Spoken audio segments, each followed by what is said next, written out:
মমতা বন্দ্যোপাধ্যায়ের সরকার নাকি রাষ্ট্রপতির অপমান করেছে। কাল থেকে ছবি বেরোনোর পর এক ঘরে, আর ছবি তো একটা দুটো না, একাধিক ছবি। কি সুন্দর, দেশের প্রধানমন্ত্রী বসে আর দেশের রাষ্ট্রপতি দাঁড়িয়ে। আপনি বলুন তো, যখন রাম মন্দির উদ্বোধন হলো, দেশের রাষ্ট্রপতিকে একবার আমন্ত্রণ জানানো হয়নি কেন? এর জবাব বিজেপি দেবে? যখন দেশের নতুন পার্লামেন্ট উদ্বোধন করা হলো, দেশের সর্বোচ্চ সাংবিধানিক প্রধান দেশের রাষ্ট্রপতিকে কেন উদ্বোধন বা আমন্ত্রণে ডাকা হলো না? উনি একজন জনজাতি মূলবাসী আদিবাসী মহিলা বলে।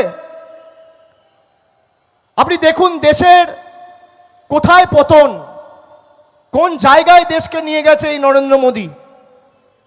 ভারতবর্ষ পাকিস্তানের সাথে যুদ্ধ হচ্ছে, দেশের আর্ম ফোর্সের সুপ্রিম কমান্ডার হচ্ছে দেশের রাষ্ট্রপতি।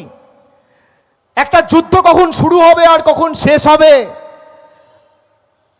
সেই আদেশ বা অনুমতি দেওয়ার একমাত্র যদি কারোর অধিকার থাকে, সেটা দেশের প্রধানমন্ত্রী নয়, দেশের রাষ্ট্রপতির অধিকার।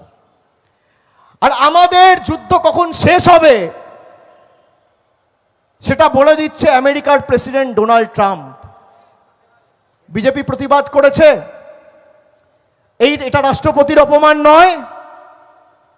যখন Hemant Soren sitting chief minister ইলেকশনের 6 মাস আগে একটা জনজাতি যুবককে জোর জবরদস্তি নরেন্দ্র মোদী, অমিত শাহ, ইডি, সিবিআই ঘাড় ধাক্কা দিয়ে জেলে ঢোকালো, তখন রাষ্ট্রপতি প্রতিবাদ করেছে, বিজেপি প্রতিবাদ করেছে।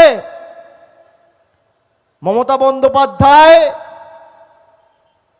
সম্মান দিয়ে কাজ করতে জানে, আমরা সম্মান দিয়ে কাজ করতে জানি।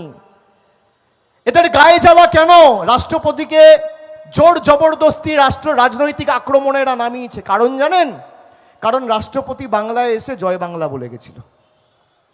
মনে আছে? দেশের রাষ্ট্রপতি কলকাতায় নেতাজি ইন্ডোর স্টেডিয়ামে দাঁড়িয়ে জয় বাংলা বলে গেছিল। বাংলা বিরোধী আর বহিরাগতদের তাই গায়ে জ্বালা, তাই রাষ্ট্রপতিকে নামিয়েছে। রাষ্ট্রপতির পদ রাজনীতির অনেক ঊর্ধ্বে, সেটা পর্যন্ত বিজেপি ছাড়ছে না।